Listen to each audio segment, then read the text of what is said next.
जय प्रभुपदा जय प्रभुपदा प्रभुपदा जय प्रभुपदा जय गुरुदेवा जय गुरुदेवा गुरुदेवा जय गुरुदेवा नित्य गौर हरि बोल हरि बोल नित्य गौर हरि बोल।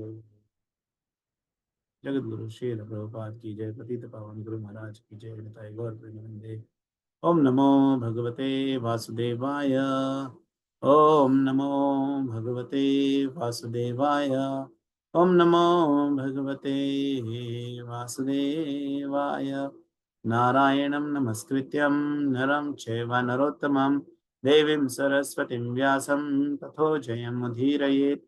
नष्टप्रायेषु अभद्रेषु नित्यं भागवत सेवया भगवती उत्तमा श्लोके भक्तिर्भवति नैष्ठिकी। Hare Krishna. So I will quickly share my screen.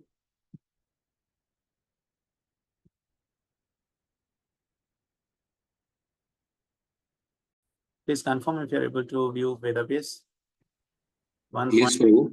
Yes, Prabhu. Thank you, Prabhu, for confirming. We will recite the shloka and then we proceed further. Kim te kama surasparaha, kim te kama surasparaha, mukando manasodvijaha, mukando manasodvija, adhijahur mudam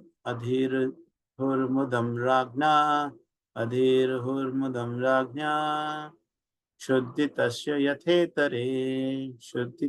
yathetare. Word by word meaning. Kim, what for? Te, all those. Kamaha, object of sense enjoyment. Sura, of the denizens of heaven. Sparaha, aspirations. Mukunda, manasa, of one who is already God conscious. Dvijaha, O Brahmanas. Adhijahur, could satisfy. Mudam, pleasure. Ragyaha, of the kings. Shuddhitasyaha, of the hungry. Yatha, as it is. Itare, in other things.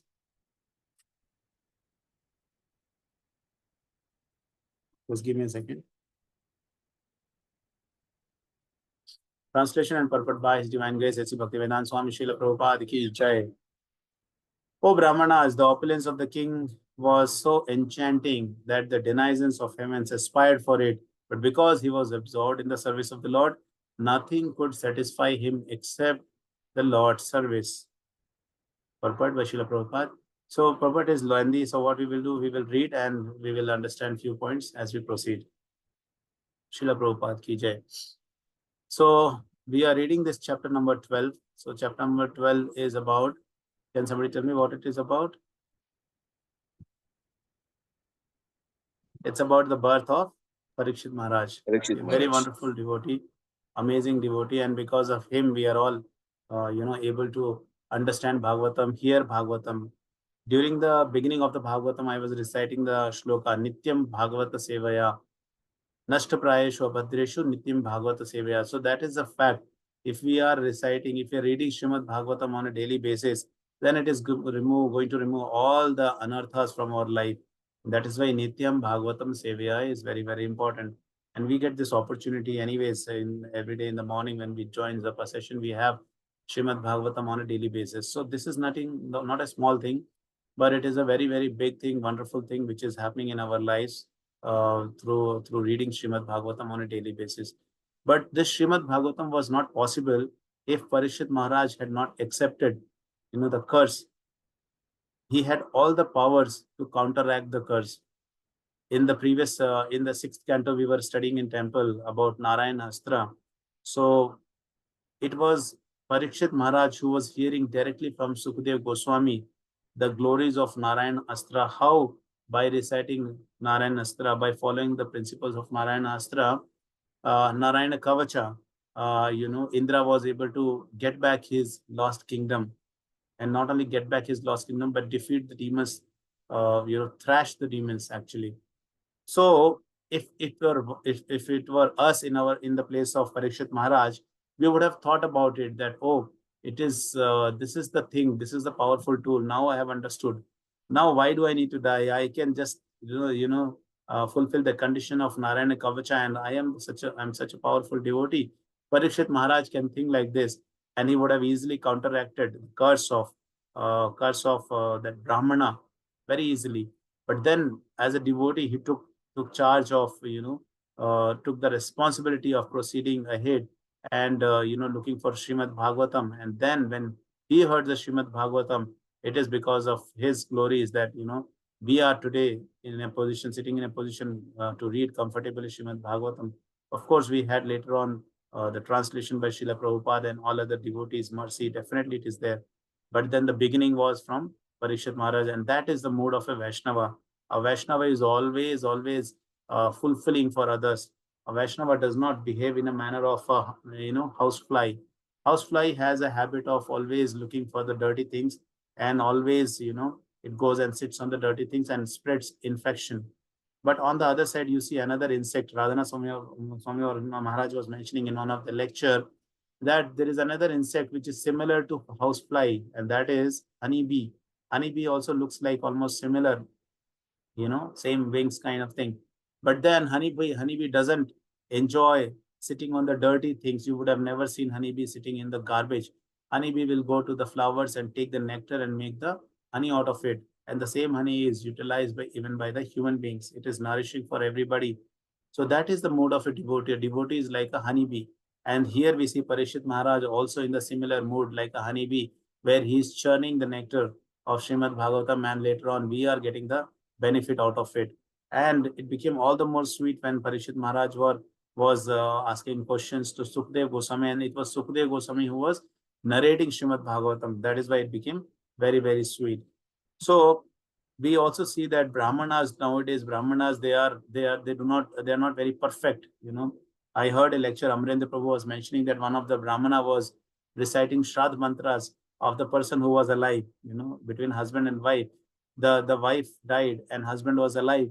So this Brahmana was chanting chanting the mantras for the death of the husband. But husband said, I am alive. And then he said, oh, I'm sorry. Normally husbands die first. So I am so used to recite this mantra. And then he was reciting the mantra for husband's death, but husband was alive. So there is a reason, why the Brahmanas have become corrupted these days. And the reason is that the act of Shringi, the irresponsible act of Shringi, where he cursed the great devotee Parishit Maharaj. And the effect is that even today Brahmanas are corrupted. They don't have proper knowledge. They are misleading. They're not very perfect. Not all the Brahmanas are perfect. And that is why we do not have the rituals of performing yagnas and other activities. But in the Kali Yuga, the purpose, the main motto of self-realization, the way of self-realization is chanting the holy name of the Lord. The Yuga Dharma became chanting the holy name of the Lord. And Parikshit Maharaj was aware of it, and that is why what he did, he accepted the curse, and while accepting the curse, he accepted the death. And when he accepted the death, it was clear that Kali Yuga is going to begin. And Parikshit Maharaj was also aware. There were two benefits. One, we got Srimad Bhagavatam. The second benefit we got is that Parikshit Maharaj knew that when the Kali Yuga begins, then we are able to get self-realization just by chanting the holy name of the Lord. Kalera dosh nidhi rajan asti hi ek mahan guna. Kirtana deva krishnasya mukta sangha param vrajet. So Parikshit Maharaj knew this, and that is why he accepted such a difficult situation in his life. And just imagine, here it is mentioned in the purport that he had all the opulences, that even the devatas were attracted by it, but he was not interested in all those opulences. And that is the power of Parikshit Maharaj, and that is the power of a devotee, the role model devotee, wonderful Parikshit Maharaj. And that is how we must, when we read Srimad Bhagavatam, we should not just read mechanically, but we should try to compare that, what am I doing, what Parikshit Maharaj did, and what am I doing. Why did Parikshit become so dear to Krishna? That he came to protect him in the womb of Uttara. But what am I doing? And those are the checkpoints which we must always ask ourselves when we are reading Srimad Bhagavatam. It is not some literature, some novel. It is Srimad Bhagavatam. It is for the self-realization. So I will read further. Prabhupada is mentioning there are two things in the world which can satisfy living beings. When one is materially engrossed, he is satisfied only by sense gratification. But when one is liberated from the conditions of the material mode, he is satisfied only by rendering loving service for the satisfaction of the Lord. Now, these things are the facts. If you see, there are people who are always attached, to the material things because they want to enjoy by sense gratification. There is a shloka in Bhagavad Gita which says, Bhogeshwarya prasakta nam taya prahata chedasam vyavasayatmaka buddhi samadho na vidhiyate. Samadhi, the level of samadhi one cannot achieve if he or she is too much attached to the sense gratification activities. You can never get into the position of samadhi. We will be always tossed by Maya, kicked by Maya here and there and all the time, sometimes in the human body, sometimes in the animal body, sometimes in some other body. There are different bodies. Krishna has a very big department of 84 lakh species of life. So we can go anywhere, correct? It is our choice. That minute freedom which we have got, that is our choice. But then here it is very clearly mentioned, if you want satisfaction, it is not possible. And we can see this, if you have a car, you will be always thinking, okay, can I have a new car? Can I have a bigger car?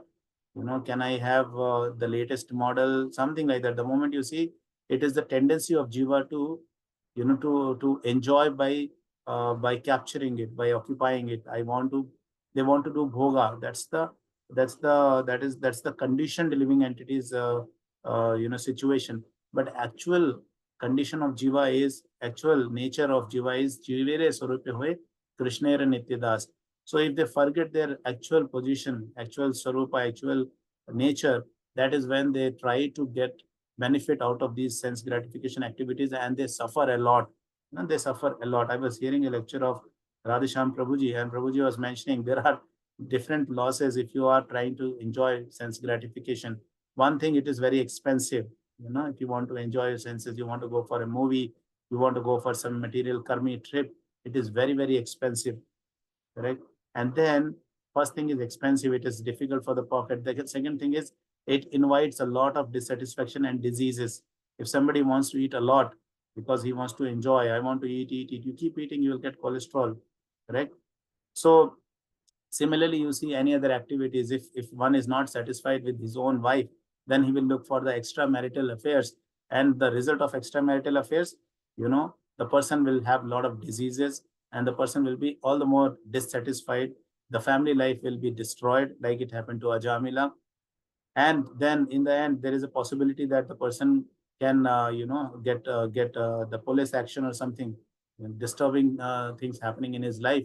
He loses all his self-respect and images, correct? So these are the different things which trouble a person when he or she goes for the sense gratification. One is never satisfied, but that's the illusion, that is the Maya. People think I'm going to become happy just by doing this particular sense gratification or that particular sense gratification, correct? Prabhupada is saying further in this purport. I'll just read and then we will continue to discuss. Prabhupada is saying this means that living being is constitutionally a servator and not one who is served. That's the nature of the jiva. But what we are doing, we are trying to serve everybody, and we are trying to take service out of everybody, but not serve the Supreme Personality of Godhead. Prabhupada says that the husband is serving wife for 40 years. And in the end, if the husband says, I want to go to Vrindavan, the wife will become disturbed. No, you cannot go to Vrindavan. You have to be here. You have to help me. You have to do this. You have to do that. Even if all the responsibilities are over, the wife is never satisfied. Right? The same thing happens with the husband also. Wife says, I've been serving you from last 40 years and you are still complaining. No, even the wife is not satisfied, husband is not satisfied, the one who is serving is not satisfied, and the one who is served is also not satisfied. And that is a fact. An employee is serving the boss for last 10 years, and he is thinking, my boss is very happy. One small mistake and the boss is ready to fire the employee. Then what is the level of satisfaction? So Prabhupada is saying, being illusioned by the conditions of external energy, one falsely thinks himself to be the served, but actually he is not served. He is a servant of the senses like lust, desire, anger, avarice, pride, madness, kam, krodh, lobh, moh, mad, matsarya. So one is completely, under the clutches of these things. And that is why he is always in madness and intolerance. He's disturbed. And moreover, this is the age of Kali, hypocrisy and quarrel. So his nature has become like that. So just imagine, without Srimad Bhagavatam, without the devotees association, what will be the plight of these people? Yesterday we were discussing in the temple that we are so fortunate that we take dip on Saturday and Sunday in Srimad Bhagavatam and association of the Vaishnavas. We come to the temple and we are nourished, we are fully satisfied, we are very, very happy. And that happiness is reflected. When we go to office, people say, why there is some glow on your face? What is happening? What are you doing? Can you share some tips with me? But when you share the tips, then they don't like it. If you say you chant Hare Krishna, you come to the temple, oh no, no, no, no, this is difficult, I can't do it. But then see, they want to just enjoy. And that is why they are looking for the shortcuts which they are not able to get. And that is why they are very, very disturbed and troublesome. They are thinking that I can enjoy like this, I can enjoy like that, but see, they are not able to enjoy. So Prabhupada is further writing, at that time he begs for the service of the Lord and thus becomes happy without being illusioned by the so-called material happiness. So when a person is disturbed after, doing everything, oh, I tried everything, but still there is no happiness. There is a misconception in people outside. They think, people talk about love at first sight, and the movies also talk about, heroes are heroine, heroines are hero, and they fell in love, just by first sight. And some movies, they show that hero is coming, heroine is sitting here, and she can feel the vibrations. She can feel, oh, my hero is coming. The music is playing. There are a set of people who are playing violin in the background. And they think that this is what is love. But Prabhupada clearly says it is not love, it is lust. Because when you have seen person for the first time, you do not know the person. Then how are you falling in love with that person? Because you like the body of the person, correct? And love of the body is lust. It is not love at all. Sometimes there are questions. People say, what do you prefer, love or sex? So people say, I think it is love which is followed by sex, so they prefer sex. And they think by sex they become happy. But then Prabhupada gives the example of a prostitute. A prostitute is able to have sex on a daily basis, but you see the plight of a prostitute. She is miserable, correct? She is not at all satisfied and happy. So it is not sex which can make people happy. That is something which everybody should have, engraved in their mind properly. That this is only going to bring misery, because I'm trying to enjoy the senses. I'm trying to enjoy my senses, and that is why it is not going to bring us any happiness. It can bring temporary happiness. It is the position, or it's like the position of a camel. So what does a camel do? A camel tries to eat the thorns, and when the thorns pierce his tongue, there is blood. And when he's sucking the blood, he's thinking, oh, these thorns are very tasty. But actually, it is not thorns, it is his own blood which he is sucking. And that is why all these sense gratification activities, these are miserable, these are horrible, and these make a condition of Jiva pathetic, because he has to spend a lot of money from his pocket. He has to face the difficulties, diseases, lot of troubles which comes to his body, and he has to face difficult situations through the law and authority in all other places if he crosses his limits. And remember, the sense gratification activities are like that. One can never be satisfied. If you take one glass of drink one day, then next day you would want two, and then it goes on increasing. If somebody tries to smoke one cigarette one day, then after some time he will be smoking two, then three, then four. It goes on increasing, and it goes on increasing till the extent a person dies out of diseases, lung cancer, liver cirrhosis, whatnot. So this should be very clearly fixed in our mind, that sense gratification is very, very dangerous, and it is going to destroy ourselves, and not only ourselves, it is going to take away our Krishna consciousness. So because the shloka in Bhagavad Gita, it says clearly 2.44, Bhogeshwarya Prasaktanam. If you are engaged in sense gratification activities, you can never be fixed in your mind. How is it possible that you're doing sense gratification on the one hand, and second hand you are thinking, okay, I am a devotee? It is not possible at all. So then further, Bhagavad Gita also talks about various shlokas, 5.29, Bhogeshwara Bhoktaram Yagna Tapasam, that when we surrender to the Lord, then we are happy. And then there is another shloka, 7.14, which says, Devi hi esha gunamayi mam maya duratya. I'm forgetting the second line. So Krishna says, Maya etam tarantite. Mamaiva eva prapadyante. He says, if only to me, if you come, then you can overcome Maya. So that is the instruction given in Bhagavad Gita. So I'll read further. Prabhupada is mentioning at that time he begs for the service. So when we talk about service, one quick points I wanted to mention here. Sometimes people are attached to a particular kind of service. They think service means if I'm doing deity worship in the temple, then that is service. But it doesn't mean that is service. So service doesn't have any particular designation. Everything which is helping somebody in Krishna consciousness is a service. When we are preaching Krishna consciousness, it is service. When a small kid showing Krishna's picture to somebody, it is a service. When somebody is serving chappal stand. I saw a video recently where a brahmachari Prabhu, he is in saffron, and he was nicely arranging the slippers of the devotees who had come to the temple. The slippers were thrown here and there, and he was nicely sitting and arranging. So that itself is a service. That is a service. So sometimes people become attached to something, some so-called service where they are glorified. If a Maharaj comes, they want to do personal services for Maharaj so that they are glorified. They are seeking glorification in the service. So that is not service. This is actually such devotees are doomed, because they are looking for some designations. They are looking for a particular glorification. So that is not a service. Just imagine in your house, if you have kids, and your kid is doing something just to get some attention, then you will think, okay, he's doing, but again he's not at a right level. He's not doing out of love. He just wants for himself. It's a business kind of thing. So service is not that we are specifically doing something which is high qualified, top level, polished thing. Service is also somebody who is doing service seva in the chapel stand, somebody who is cleaning the toilet, or somebody is washing the floor. Like yesterday, we had kitchen cleaning seva. Wonderfully, all the devotees came forward, and I was amazed that just by a message, everybody was so keen to do the service. Prabhuji's came, then Mataji's came. Then I did not get a chance, to do the service. I had to take the videos. So that's the beauty. We all, when we jump into the service, and with nice happy mood, and respecting each other, and in the bhava that I also want to please the devotees, I also want to please the Vaishnavas, it becomes very, very pleasing.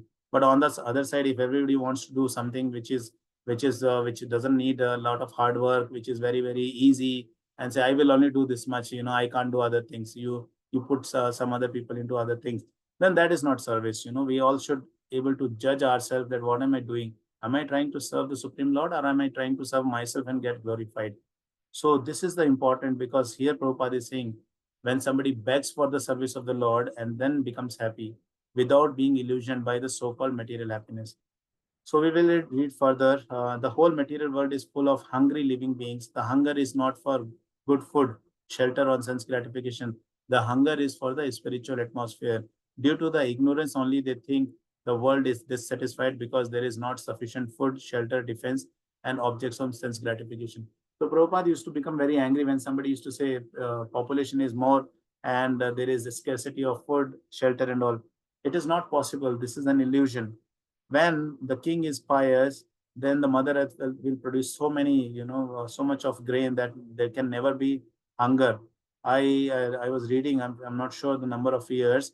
I think in Ayodhya there was a drought for 12 years, but nobody felt the difficulty because there was sufficient grains, you know. So even the drought was there for 12 years, it did not affect anybody. Everybody was very comfortable and happy. So Prabhupada used to become very angry when people used to say, oh, there is overpopulation, there is food, there is not sufficient food, shelter, etc.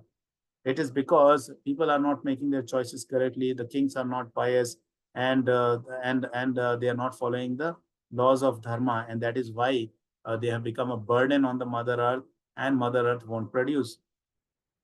So I'll read further. But the foolish leaders cannot see that even the people who are sumptuously materially satisfied are still hungry.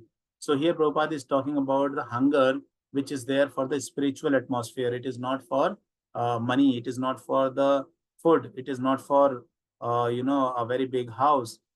We can be satisfied and live in a smaller house. We can have 2 times of meal and be happy.